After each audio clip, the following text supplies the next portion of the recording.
News 18 India. के मौलाना तौकीर रजा भड़क गए और उन्होंने आडवाणी को भारत रत्न दिए जाने का विरोध कर दिया।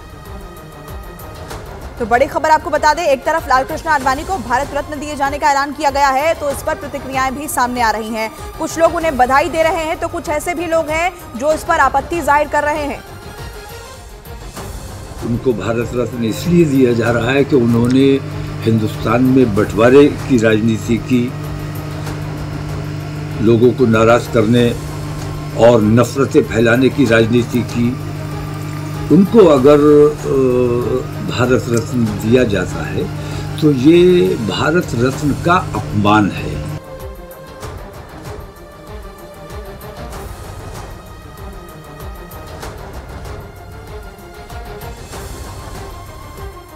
तो लालकृष्ण आडवाणी को भारत रत्न से नवाजा जा रहा है और ऐसे में तमाम तरह की प्रतिक्रियाएं सामने आ रही है। एक तरफ जहां प्रधानमंत्री नरेंद्र मोदी की ओर से इसका ऐलान किया गया, बीजेपी नेताओं की ओर से स्वागत किया गया है, वहीं तौकीर रजा की ओर से इसकी मुखालफत भी की जा रही है। तौकीर रजा के विरोध को लेकर अयोध्या के साधु संत भड़क गए हैं।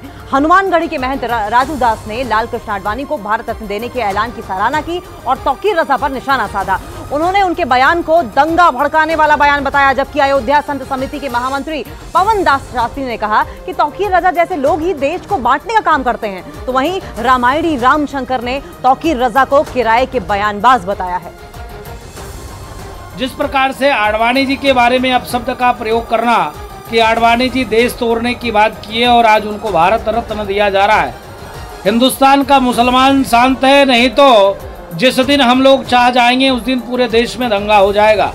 शुद्ध रूप से यह धमकी मौलाना तौकीर रजा का बर्दाश्त से बाहर है। ऐसे लोगों के खिलाफ सख्त से सख्त कार्रवाई होनी चाहिए। तौकीर रजा पहली बात तो किराए का टट्टू है, वो किराए पर मीडिया में आकर के बोलता है, ऐसे व्यक्ति का कोई वजूद नहीं है।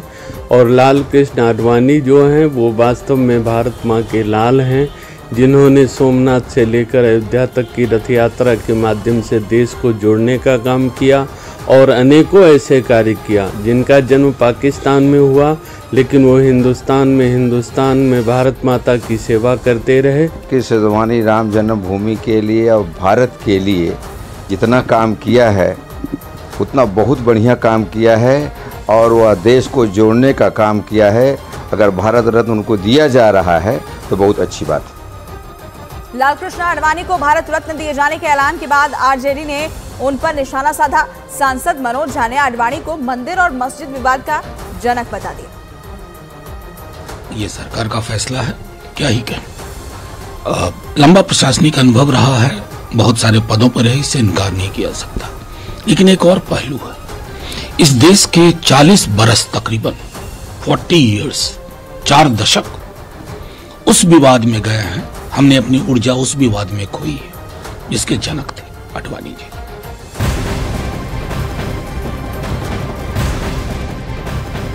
और आज पीएम मोदी असम का दौरा करेंगे और 11,000 करोड़ से अधिक की परियोजनाओं का उद्घाटन और शिलान्यास करेंगे। सुबह लगभग 11:30 बजे प्रधानमंत्री मां कामाख्या देवी मंदिर जाएंगे। मां कामाख्या दिव्य परियोजना, मां कामाख्या एक्सप्रेस कॉरिडोर का शिलान्यास करेंगे। प्रधानमंत्री 3400 करोड़ रुपए से अधिक लागत की कई सड़क परियोजनाओं की आधारशिला भी रखेंगे, जिनमें 38 पुलों सहित 43 सड़कें भी शामिल हैं। प्रधानमंत्री 4 लेन परियोजनाओं का भी उद्घाटन करेंगे और इन परियोजनाओं से ईटानगर से कनेक्टिविटी को बेहतर करने और क्षेत्र के समग्र आर्थिक विकास को बढ़ावा देने में मदद मिलेगी। प्रधानमंत्री राज्य में खेल से जुड़े हुए बुनियादी ढांचे को भी बढ़ावा देने के लिए कई परियोजनाओं की आधारशिला रखेंगे और इन परियोजनाओं में चंद्रपुर में एक अंतर्राष्ट्रीय खेल स्टेडियम और नेहरू स्टेडियम को फीफा मानक फुटबॉल स्टेडियम के रूप में विकसित करना शामिल है। प्रधानमंत्री गुवाहाटी मेडिकल कॉलेज और अस्पताल के बुनियादी ढांचे के विकास की भी आधारशिला रखेंगे और इसके अलावा वो करीमगंज में एक मेडिकल कॉलेज के विकास की आधारशिला भी रखेंगे।